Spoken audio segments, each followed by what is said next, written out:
ದೇವನಹಳ್ಳಿಯ ಅಕ್ಕಪಕ್ಕ ಇರತಕ್ಕಂತ 13 ಹಳ್ಳಿಗಳ ಭೂಮಿಯ ಹೋರಾಟ ಇದು. ಚನ್ನರಾಯಪಟ್ಟಣದ 13 ಅಕ್ಕಪಕ್ಕ ಹಳ್ಳಿಗಳ ಹೋರಾಟ. ಈ ಹೋರಾಟ ಕಳೆದ 3.5 ವರ್ಷಗಳಿಂದ ನಡೀತಾ ಇದೆ.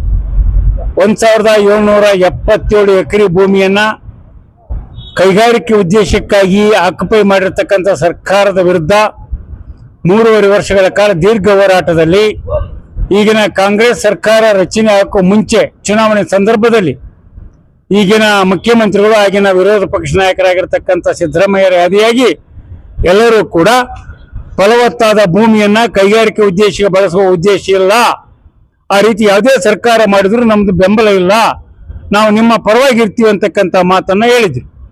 ಕಳೆದ 2 ವರ್ಷಗಳಿಂದ ವಿರೋಧ ಸರ್ಕಾರದ ವಿರುದ್ಧ ಇಡೀ ಕರ್ನಾಟಕದ ಇತಿಹಾಸದಲ್ಲಿ ಇಷ್ಟು ದಿನಗಳ ದೀರ್ಘ ಹೋರಾಟವನ್ನ ಮಾಡಿದ್ದೆಲ್ಲೂ ಇಲ್ಲ.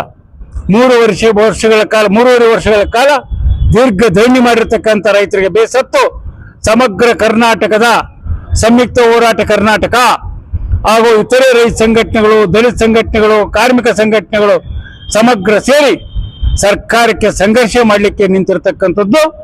ಈಗ ಮಾನ್ಯ ಸಿದ್ದರಾಮಯ್ಯನವರು 4ನೇ ತಾರೀಕು ಇದೇ ತಿಂಗಳ ಜುಲೈ 4ನೇ ತಾರೀಕು ದೀರ್ಘವಾಗಿ 3 ತಾಸುಗಳ ಸಭೆ ನಡೆಸಿ ಈ ಸಮಸ್ಯೆಯನ್ನು ಇತ್ಯರ್ಥ ಮಾಡ್ತೀವಿ ಅಂತಕ್ಕಂಥ ಮಾತನ್ನ ಕೊಟ್ಟಿದ್ದಾರೆ.